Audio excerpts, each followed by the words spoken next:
When it comes to hiring, don't go searching for the one. Just meet your match with Indeed. If you need to hire, you need Indeed. Indeed is your matching and hiring platform with over 350 million global monthly visitors, according to Indeed data, and a matching engine that helps you find quality candidates fast. And listeners of this show will get a $75 sponsored job credit to get your jobs more visibility at Indeed.com/match. Just go to Indeed.com/match right now and support our show by saying you heard about Indeed on this podcast. Indeed.com/match. Terms and conditions apply. Need to hire? You need Indeed. Have you ever covered a carpet stain with a rug, ignored a leaky faucet, pretended your half-painted living room is supposed to look like that? Well, you're not alone. We've all got unfinished home projects. But there's an easier way.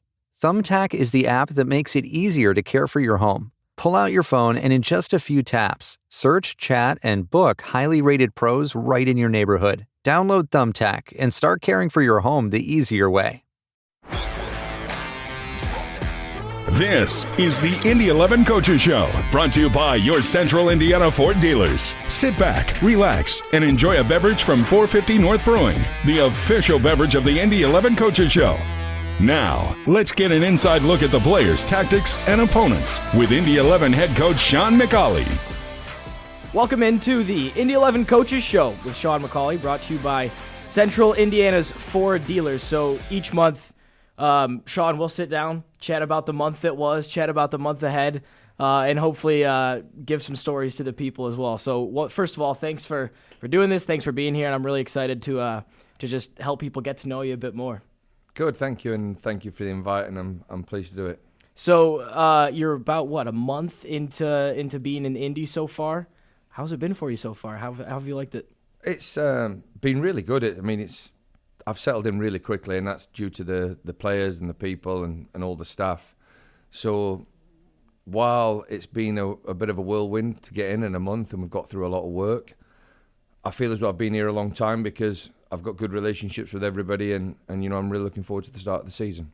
Well, let's take it back. Let's figure out who Sean is. What makes Sean Sean? If you're given a 30-second elevator pitch, and you're trying to encapsulate your many years of wisdom and learning, what do you say in those 30 seconds? Tough to say in 30 seconds, so I'll waste a lot of time by just saying how tough it is, and then at the end say, I think I'm an all right person. I'm extremely honoured and privileged to be involved in professional football all my life since I was 16. So, that's a key thing that people would say about me, that I'm very hard-working and very passionate about football and the job I do. Yeah, so all the way back to there, when you started playing, you were born in Sheffield to Scottish parents. Was football always going to be the path? Was there ever anything else that might have crept in there? No, and again, from my upbringing, football was always going to be part of my life. And, quickly realised, that football was probably going to be my job, because I was better at that than anything else, and that's included school as well, and there was a time when football really played the most part in everything I did, when really, looking back, I probably should have stuck in a little bit more at education, because, while I was playing football professionally, I had to get re-educated and prepare myself for my second job. But when I was, from probably the age about 8-year-old, then when I got to 14, I knew I was going to play for Man United. So the last couple of years at school really were probably the most enjoyable that I've ever had, because I didn't really care about it. I knew I was going to go into football, and maybe looking back on it, I should have done something different, because then I didn't need to use a lot of my time as an adult learner. Do you remember what your first footballing memory was, or what age you might have been? Like the first thing that sticks out in your mind that you really remember with regards to football, whether it be watching or playing? Not exactly one memory. I just remember, at all times when I was young, whenever I spent any time with my parents, if we went away for a weekend or went out for the day, we'd always end up finding a park. And being a parent myself, knowing what that time is, it's wasting time, killing time. I would always have a ball, and my dad would always, play football with me. And I always remember, being asked to control the ball, to keep it up, to, play, passes, and it was always that interaction from a really, really young age of becoming familiar with the ball, and that's probably credit to my mum and dad. My dad for being on the field, and my mum for taking us. Did they have any playing history at all? No, my dad thought he did, but he didn't. He played for a really good amateur club in Scotland, the same as Kenny Dalglish, and in that time probably there wasn't the opportunities for younger players to get chances to play professional football. You either went straight into the elite or you had to get a job. And I think back then a lot of the professional players had both. They had a job in Glasgow, probably working in the shipyard and playing professional football as well. But my dad didn't take that route. He went down to England to find work at 16 and stayed there. Did you go to the football on Saturdays with him, with your parents at all?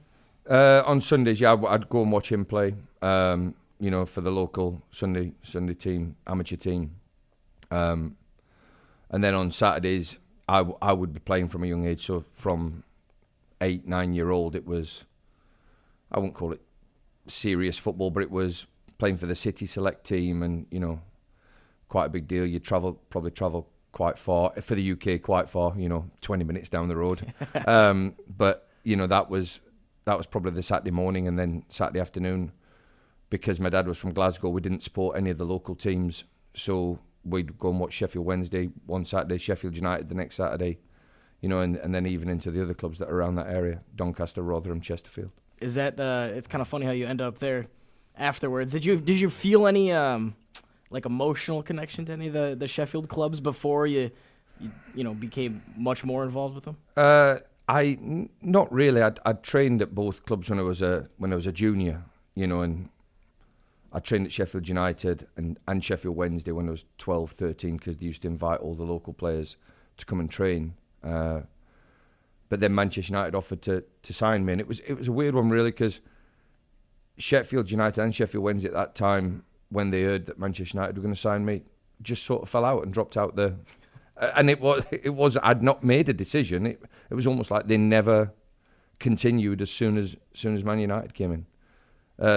One of the teams that continued to push to try and sign me was Grimsby Town, which was amazing, because they thought we could offer you earlier first team football, and at the time, obviously, when Manchester United they made the offer to make me full time, I just couldn't turn it down. And that was at 14?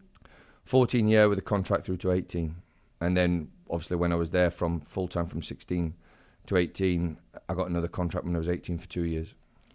Was there any kind of inkling of football turning from fun to a job and to work? Did you still always have that enjoyment? Yeah, and I think I still always have that right now. The difference is the pressure is different. The pressure to succeed, the pressure to stay in. Especially when you're younger, to get into the team, to stay in the team, knowing that if you're out the team, you might become out of work. That's a bit of a pressure, but there's never a time where that pressure overrides into not enjoying it. It's one of the things where you enjoy the pressure and the challenge, and what will be, and if you're lucky enough, you put your head down, keep working, and another contract will come or another club will come in for you, and you keep on that merry-go-round of what is known as professional football, professional sports. Do you remember that first day at United? Yeah. I remember my first wage packet more than the first day. That's because I can't remember what we did on the first day, but I do remember getting an envelope. It was different back then, which... You probably don't even know what wind-up windows are in a car. So what we used to get paid. Done that a couple times. Yeah, we used to get paid in cash, and you'd get it paid in an envelope, and obviously the tax had been taken out, and you get a wage slip with that, and you used to have to take your cash to the bank. And I remember us getting the first wage packet with the first wage slip, and realising, right, that's it. I'm now officially a professional footballer. Yeah, that's the moment. Do you remember your parents saying anything? You going to the bank, taking your money to the bank at 14 years old? No, because I lived away from home. It was just I started getting paid when I was 16, and I lived away from home. So, to be fair, the club look after you. As soon as you get your wage, they open the bank account for you. You take your money in, and you go to a separate teller, and they understand, that you're putting your money in. Do you want to keep any, and how much do you want to put away each week, and different accounts. So the club do a really good job with that. But no, I think once you're 16, I was never on my own, obviously, because I always had my parents' support. But you are left to look after yourself a little bit. Yeah. And obviously, you played under probably the greatest manager of all time, Sir Alex Ferguson. You said you became quite good friends with his son, Darren, right? Mm-hmm. I just, not only playing for him, but kind of being involved in relatively personal life as well. What do you remember about that? Yeah, I mean, he was like everybody's sort of second father, really. He looked after you, but in a way where he made you look after yourself as well. He was there as a support, but he gave you the discipline and the rules, and you knew that you could always rely on him if you got into any sort of personal issue that you needed sorted out. But you also knew that any personal issue you had, you probably wanted to keep it away from him because he was that type of personal manager. He was really good. He looked after just about everything for you, and he was great for me.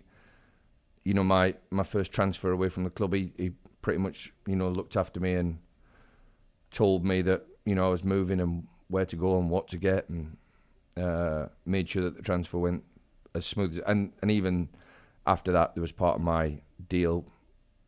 Was an extra payment from the club I was at to Manchester United if I made so many appearances. And I remember him saying, if it's going to stop your development, we'll quash the money. It was really good.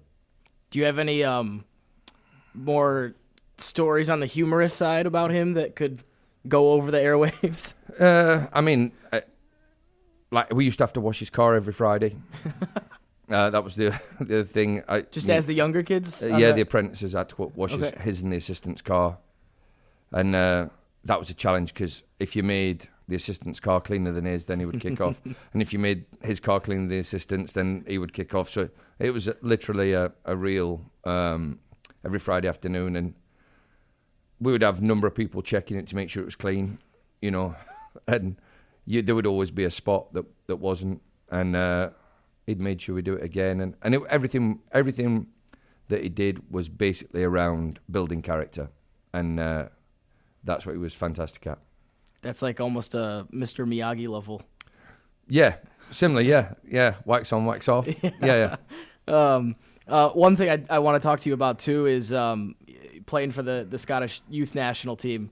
My dad being from Scotland, that's one of the more brilliant things. When you pulled on that kit for the first time, I wondered, do you remember what you felt and kind of the emotions that were there then?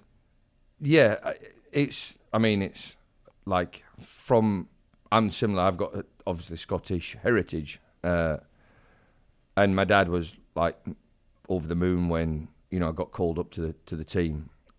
And I remember playing in the under-18s at Hampden and played against Poland, and that was a really good special moment. And I remember then when I got my under-21 debut, I knew I was playing, but I didn't call my parents because I was in the hotel, and it was the night before the game I got told, and I didn't want to go down because again we're going back into an era where the only phone call you could have is down in reception at a payphone, and I didn't really want to leave the hotel room because at that time if you left the room people would think what you're doing, and we weren't on lockdown but it was professional to stay in your room, so I didn't leave.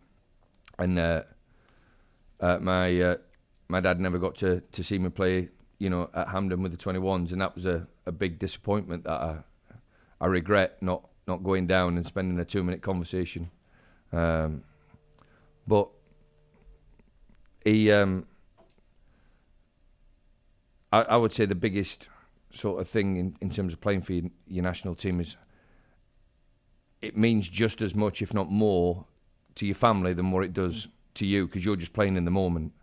And then afterwards, when I would go back up to Scotland and see my my dad's brothers and their kids, so my uncles and all that. It was a huge deal for them. I'm just going, I just played, that's all. We got beat off Poland. So after you left Man United, you go to St. Johnston in Scotland.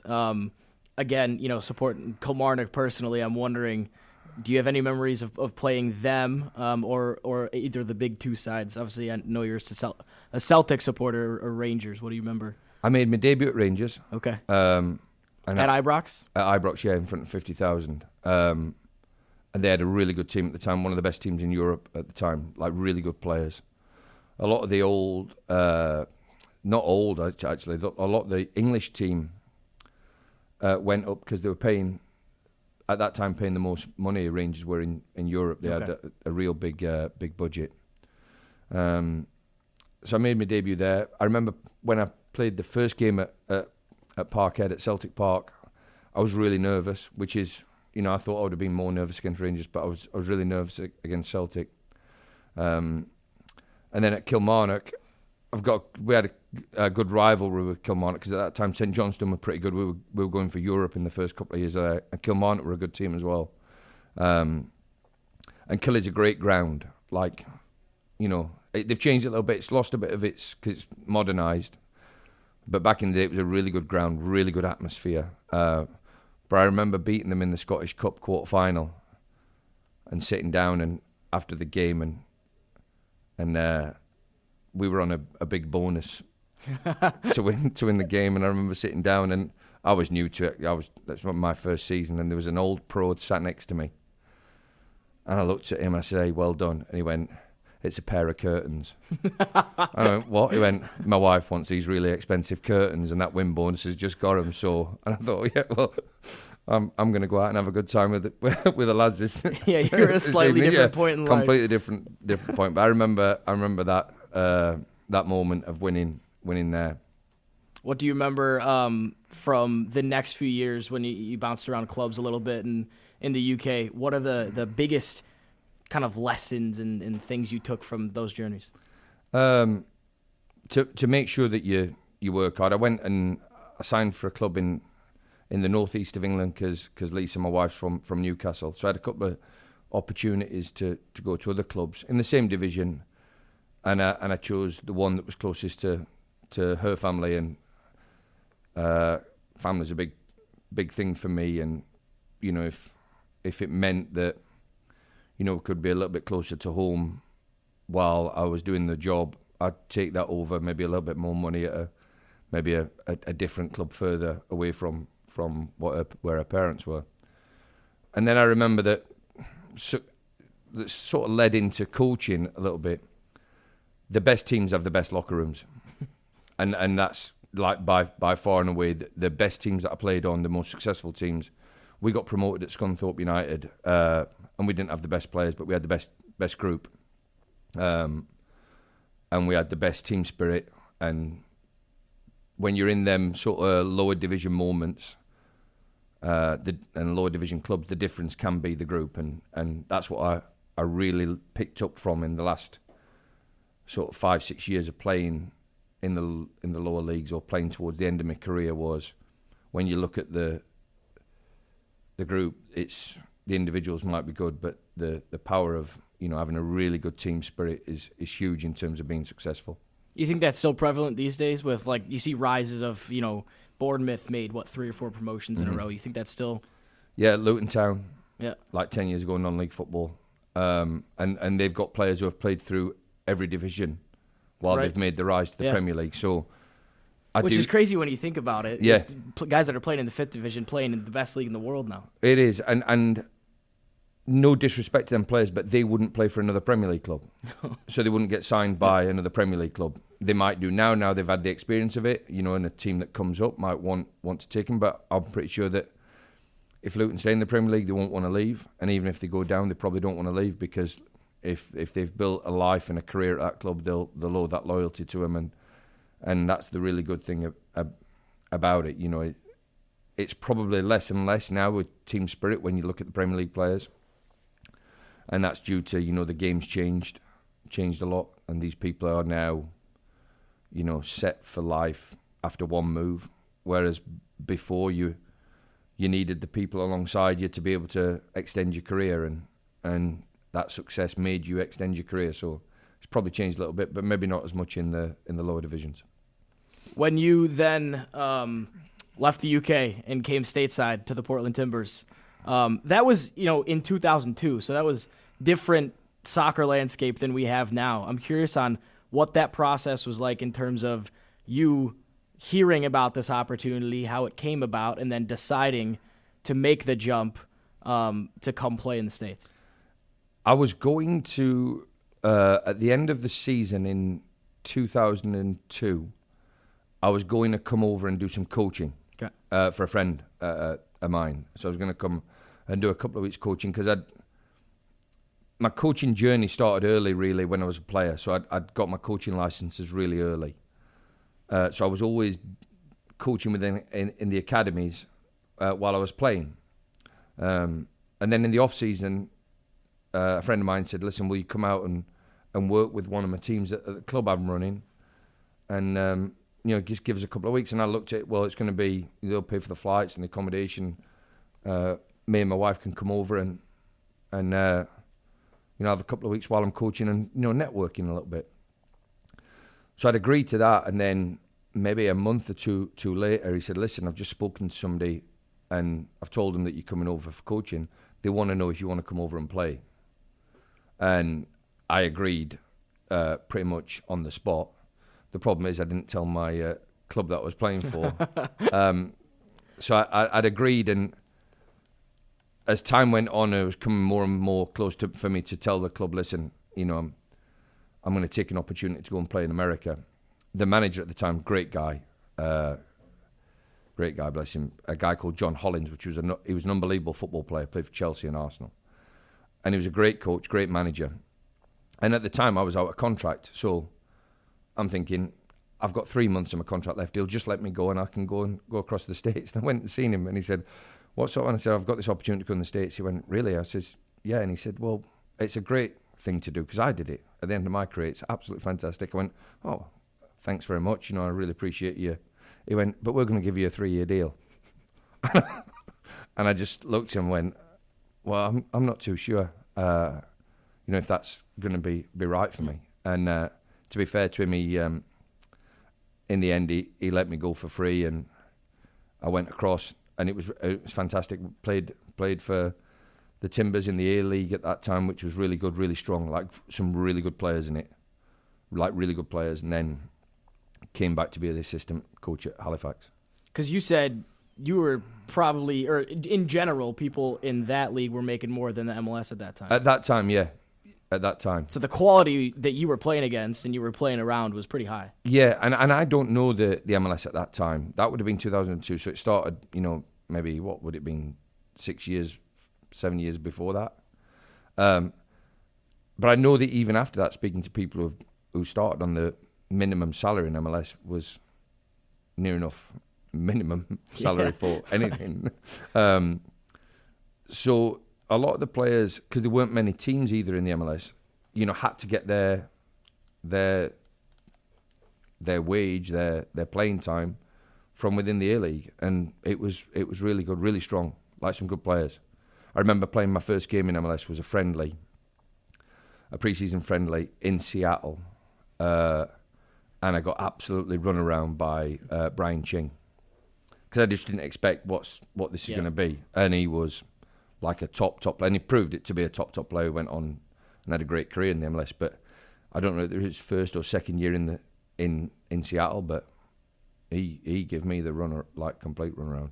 Did you get comments from any friends that you were playing with, or people you were around in the UK that were like, what are you doing? They don't know how to play the game over there. The level's lower. No, not really. No, not because nobody really knew either side. Yeah, what it was.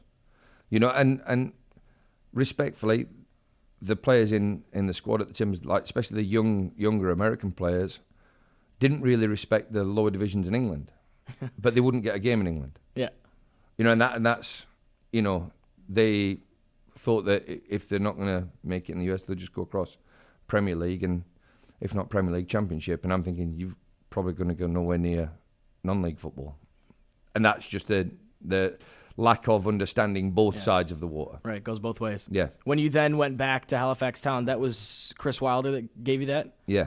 Love a Chris Wilder story if you have one. Yeah, well, You probably got a bunch. he's my best mate, so I don't want to, depending on how far-reaching this goes. But, no, he's, in terms of management, he's fantastic. In terms of man management, probably one of the best. And I learned a lot from him. And you know, it's amazing because we started that together. I would say he calls me for advice as well, and that's not due to anything other than we're really close in terms of knowing how each other works, and he knows what's probably going to be a good and great opportunity for what I could get, which he said this would be for me when I rang him and asked him, you know, what's your thought process, and likewise. I went across and seen him before he got the Sheffield United job and before he actually took the thing, and I'm saying, yeah, jump back in, get back into it. Do you style a lot of your management strategies, tactics, styles? I think we've got similar personalities and similar ways of working in terms of that, but different because his group now is completely different. And I was speaking to him about this. He wants more characters in the team, you know. If you remember the promotion winning team that he had, you know, from 1 to champ to Premier League, pretty much the same players, and the characters they had in their team were excellent, and that character drove them to play a bit better, and then drove them to finish, I think it was eighth in the Premier League. Above Newcastle. Yeah, it was, yeah. So I think that's, you know, he probably wants a little bit more characters. So in terms of management style, he probably has to manage them a little bit differently. But if you got the right characters in, I would say we're pretty similar. After that, you went to Wednesday and became the academy coach, but also had some caretaker stints in there. The first time in 2006, caretaker for 4 games, wins against QPR, Crystal Palace, Leicester City, a draw versus Wolves. Obviously, it was different teams back then, but that's not a bad little rap sheet for the first 4 games as a first-team manager. Yeah. It was good, really good. I had 2 stints, and you know, jump into the second one first because we played Newcastle on Boxing Day and drew 2-2, and they got an offside goal and it should never have been counted. So that's a 2-1 win. I was going to ask you what you remember about that day. Yeah. Well, I remember the fact that Sheffield Wednesday and Newcastle historically have played on Boxing Day a few times. Yeah. And it's usually it's a huge game. Sheffield Wednesday is a huge club. Like, you know, it's one of them. If they got into the Premier League and played regularly in the Premier League, they'd be up there, and you know, all the biggest, richest owners in the world want them because the fan base is phenomenal. And the Newcastle situation, you know, back in the 80s, you know, 90s, 70s, 80s, 90s, Newcastle's derby is always against Sunderland. Middlesbrough's sort of been in and out of the same division, not really that many times. Leeds have always, at that time, were probably in the top division, and Newcastle and Sheffield Wednesday were always fighting from what is the old Division 2 to League Division 1, what you could say Championship to Premier League, and them two were always in competition with each other, so it's always a huge game. And I remember it like being billed because it was live on Sky Television on TV. It was their main game, and I remember thinking this is going to be big. And when I got to the game, it was huge. We were at the bottom of the league; they were at the top, so we had nothing to lose really, and we absolutely battered them for long periods of the game. Went 1-0 up, then 2-1 down, and then we got the equaliser and kept pushing to try and get the winner. And their offside goal is amazing because I spoke to Chris Hughton straight after the game and says he was offside, and he went, "Yeah, it looks as if he was offside. We've watched it." So go into the media room afterwards. I'm just coming in after he's done his press, and I've said, "Yeah, offside," and they've all gone, "No, Chris said it was on." They've just had a look at it; it was way onside. Right after he's told you the opposite. Yeah. So I remember that, and then the other, like the previous stint where we played 4 and won 3 and 1 and drew 1. We were in a tough spot as well, but at that period we had a real good core group of young players. And they were just a little bit nervous and a little bit feared of playing in front of the crowd at Sheffield Wednesday. Yeah.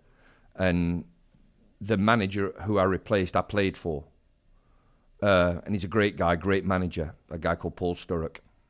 And I said to him, you need to let these players loose a little bit. And one reason or the other, he didn't. He wanted to make sure they got through this tough period. And he thought that once we got through that, past the Christmas and New Year period, we'd be okay. And, he sort of didn't manage it, I don't think, as naturally as what he did do, because he was in some sort of dispute with the club, and things happen, chairman, owner. So when he left, I just continued what I did in terms of telling him what I think he should do, and they were amazing. The younger players were amazing, and basically, rather than Paul Sturrock was great, because what he did was he tried to protect them by taking the responsibility of the results on himself. So he tried to protect the players, but what he did was he actually hid the players from the responsibility of playing. So the younger players thought, well, I'm not going to do anything here, because if anything goes wrong, the manager's going to take the rap for it. Whereas I went and said, this is not my job, I'm caretaker, interim, whatever you want to call it. It's up to you to go out and perform.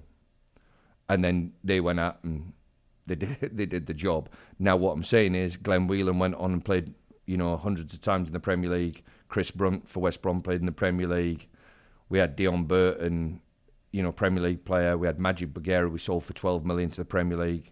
We had Jones, the kid on loan from Liverpool, who goalkeeper, who, he's on loan from Middlesbrough, signed for Liverpool, went back to Middlesbrough, then signed for Liverpool. So we had a lot of good young players, but they were just a bit restricted. And then when the shackles went off, they did really well. Is that a tough spot to be in when you are the caretaker and the guy you're coming in for, and just kind of to blur that line of, not, talking bad about what just, the guy that just got sacked, but also trying to, get supporters behind you and be positive? I think you just got to be respectful of the person that's left and respectful of the club, because they've got a responsibility to its supporters.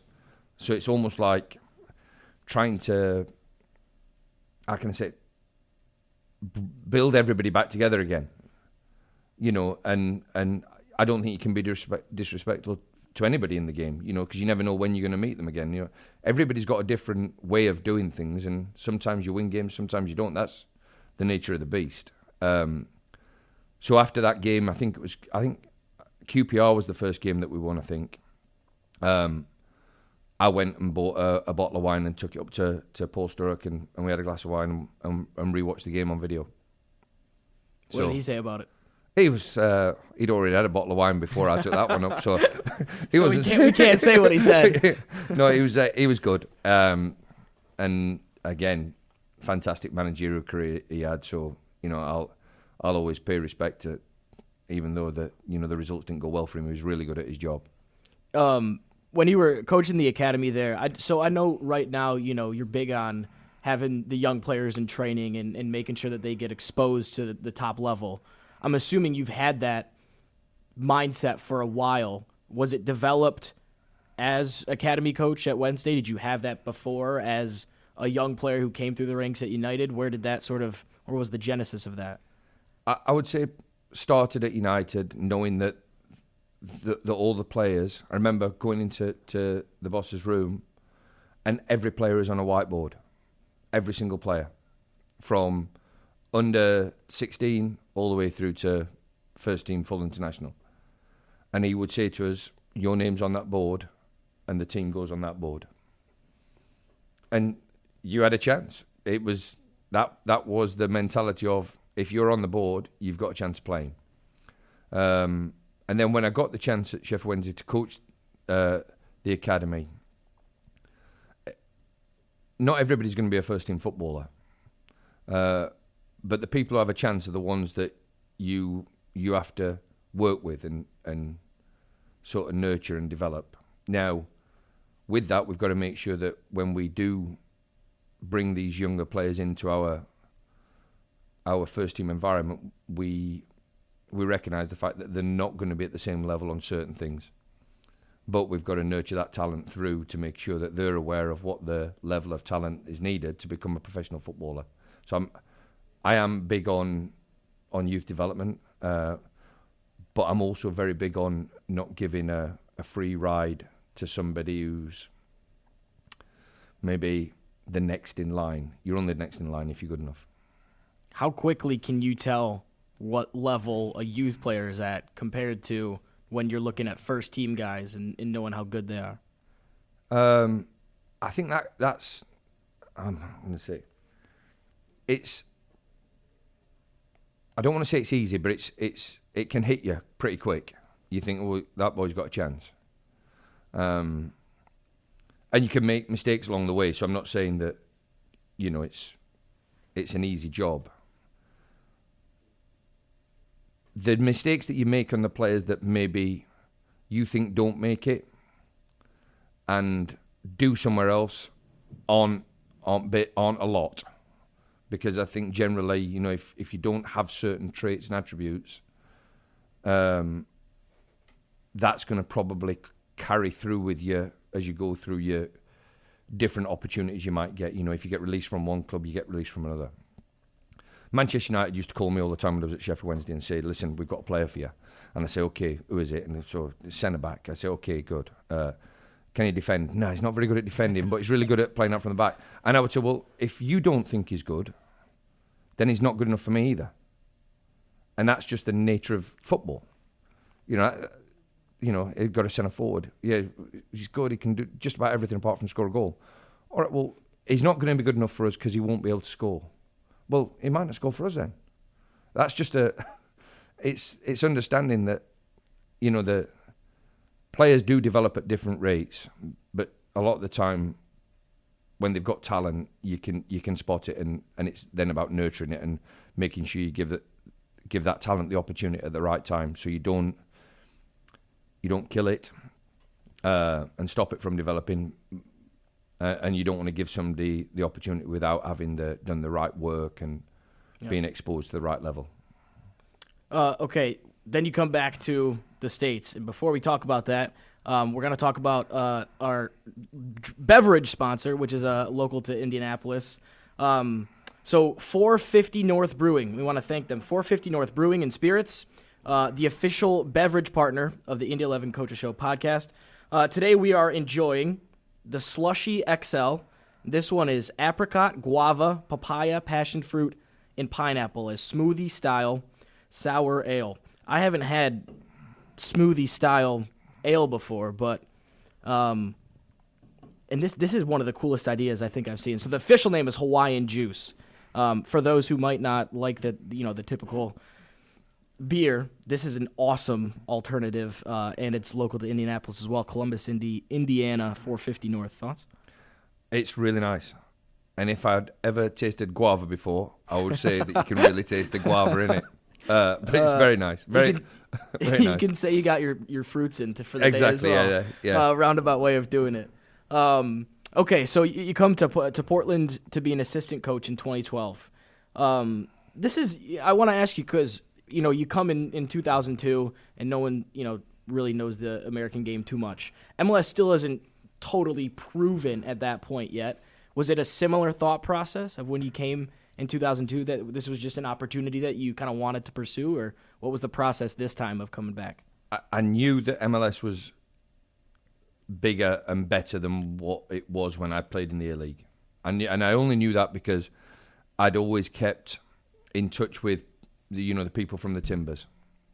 And then when they went to MLS, I saw how it exploded over there with, the crowd, the Timbers Army, the general feel of everything in Portland went through the roof with the club. And it was fantastic. And I'd gone across in 2009 to do a study visit on the US clubs in relation to trying to generate some investment for Sheffield Wednesday and for my pro license, my UEFA pro license. And I'd gone and I'd seen it and I thought, well, they were talking then about, going through, trying to get into 2011. And it was different. So I knew it was a lot different. Then when I went across to, have talks about joining, they invited me to a game against Seattle Sounders at what was then PG Providence Park. And it was insane. That's a good game to try to sell the position to. Yeah, it was insane. I remember coming out of the stadium on the Friday, the game was on the Saturday, and people were camping outside the ground to get tickets, and thinking, "Wow, this is huge now." Then I finished that game, and it was really strange because at the time I had an opportunity to go to Nottingham Forest with Darren Ferguson. Darren was current manager of Peterborough and wanted to take me to Peterborough, and then he rang me and said, "Listen, I've got a chance to go to Forest." And as I'm in the airport at Portland on the way back, which was the Sunday, I got a call from Darren thinking, "Oh, I've got to make a decision on this Forest thing." And at that time, probably Forest was going to be my choice. And he said, "The Forest deal's dead. And my chairman is going to do Forest for illegal tampering." That was in the media. So that will be in the media somewhere. That was in 2000. It would have been 2012. So that was either the Peterborough, Forest, or Portland. Then I went back to Sheffield Wednesday because it was in June, like start of July, and at the time the current chairman was Milan Mandaric, who was great. Milan, he's done great things in different clubs, but he's got a unique way of working, and a chief executive who was also really good. He'd been at West Ham, Man City. A guy called Paul Aldridge, and Paul called me into his room and went, "You're leaving, aren't you?" And I'm thinking, well, the Forest deal's dead, and I don't really want to go to Peterborough. I want to go to Portland. So I've spoke to Darren, and nothing's for certain yet because I didn't want to leave Sheffield Wednesday for Peterborough. No disrespect to Peterborough, but at that time I'd done well at Sheffield Wednesday. I wanted to stay there, but I was thinking I want to go to Portland Timbers, and he just said Portland Timbers, and I just went, "Oh, how do you know about that?" And he went, "A report from ESPN called me." Oh, no. Yeah. So saw me at the game and then put two and two together. And word must have got out that I was over. So I just said, could I leave? And at that time it's difficult because another couple of clubs came in for me to be the manager, the head coach, and they wouldn't let me leave. So I had to write some agreement to say that I would go to the States and I wouldn't come back to a club for 2 years, and if I did, they'd have to pay compensation. Wow. So me and my wife packed up and went to Portland and thought it was going to be for 2 years, and we've been in the States ever since. Yeah. What was it feeling like when you lift the MLS Cup over your head for the first time?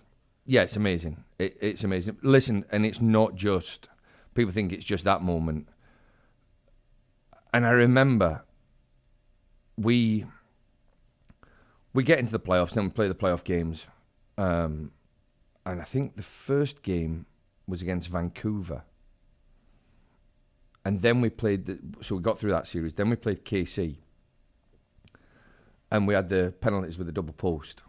Yeah, I remember that. So it comes down to, the 10th player's taking it.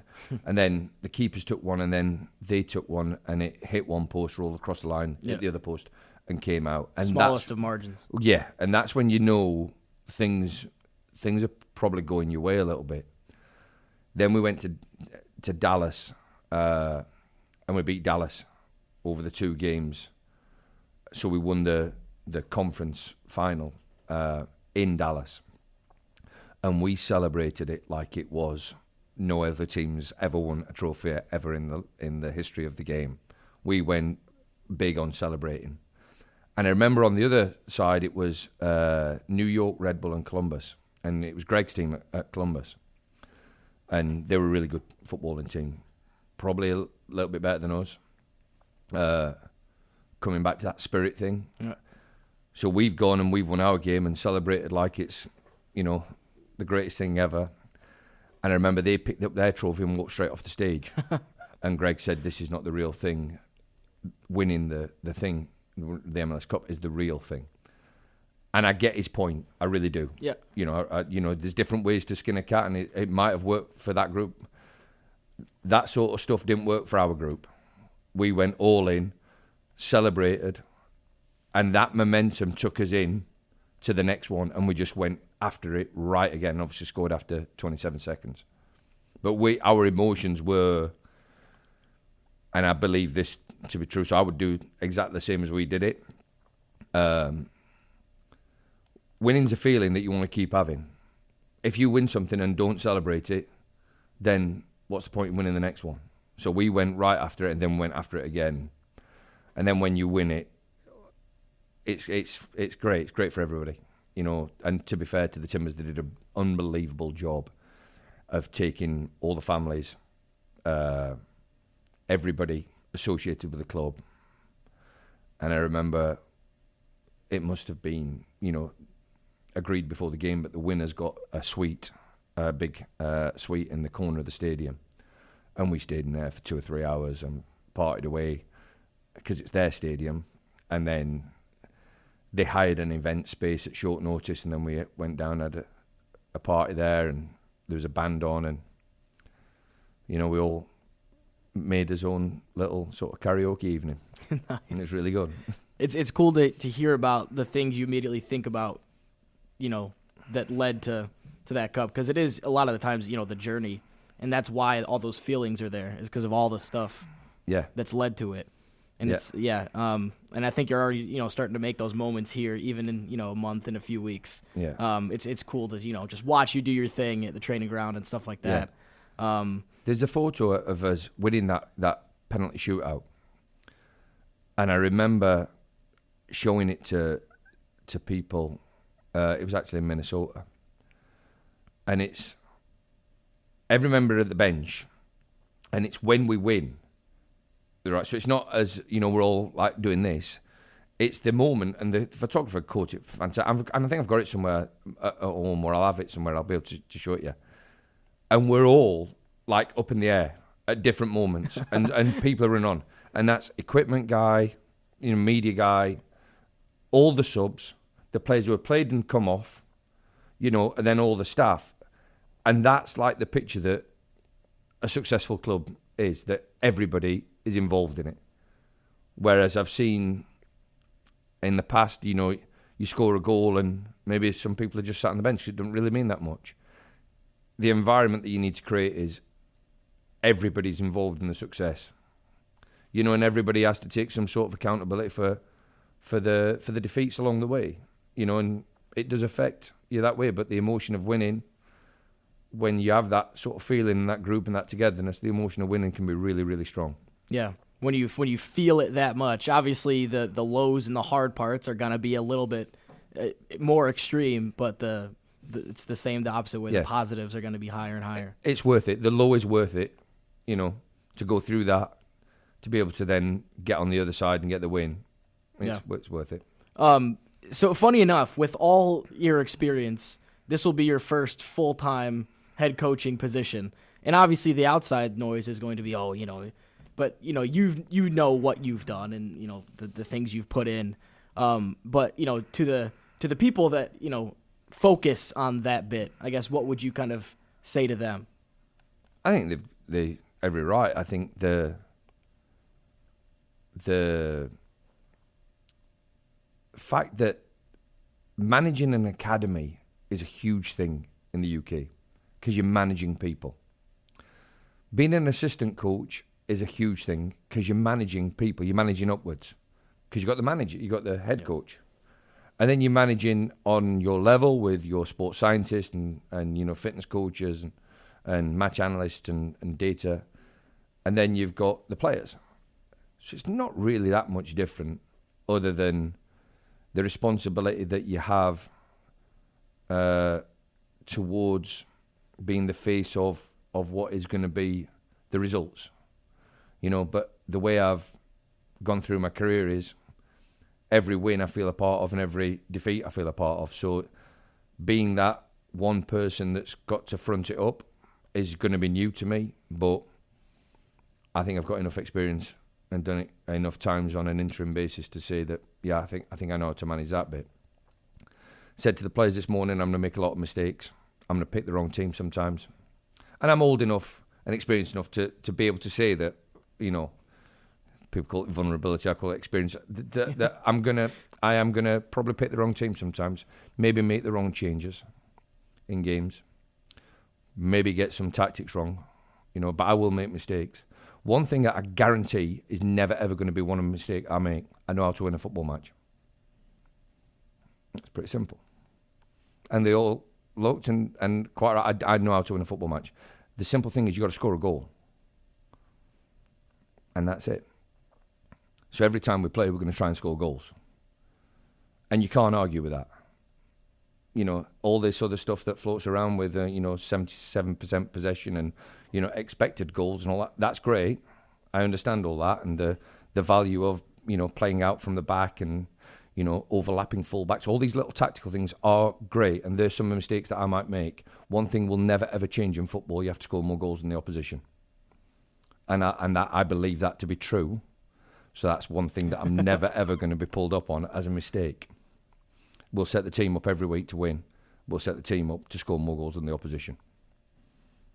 So if that's my first role in management, I'm probably going to be all right. If that's I think we've seen it already in the preseason as well, with good results and good performances as well. The next time we do this, it will have played games already. So just curious, what for you constitutes a success in the first couple weeks of the season? Making sure that everybody's still sticking to the plan of what we want to achieve at the end of the season, because there is going to be times where we go through that adversity, and that's my biggest disappointment this pre-season. We have been through some challenging stuff, travelling, 3.5 hours on a bus to go and play a game first thing in the morning, and then 3.5 hours back and getting changed on the bus because there's no facility there. That's a challenge, but it's still not the same as that feeling of the opposition scoring. And I've told the players that no matter what happens in any game, our goal is to score 2 goals. For the simple reason, the mentality is if we do get 1 scored on us, the goal at the start of the game is to get 2. And that's a big Fergie thing. Fergie was always big on when Man City picked them to the league on goal difference. I think he openly said, it's always my plan to score 2 goals. And I believe he did that to make sure that he won the league. My theory on it is I want the players to have that belief if we do go a goal behind, our objective is always to get 2 anyway. So I want them to stick to them sort of basic principles of play, which will give us the the platform to build the rest of the season off. Because there'll be times when we win games, there'll be times when we lose games, but if we're trying to do it in the right way, which again is in our attacking moments, trying to get the ball towards the opposition's goal and put them under pressure, and then when we're defending, making sure that the opposition knows that they're in the game in a fight. And I think once we get the first month out of the way, hopefully we get the rewards of that work, then that'll build the confidence and beliefs. That's what I want to see out the first month. And that is the first episode of the Indy 11 Coaches Show podcast, presented by the Central Indiana Ford Dealers. We'll see you next time. This is the Indy 11 Coaches Show, brought to you by your Central Indiana Ford dealers. Be sure to like and follow this podcast and check out other great podcasts on the All Indiana Podcast Network. To watch the video version of this podcast, subscribe to the Indy 11 YouTube channel.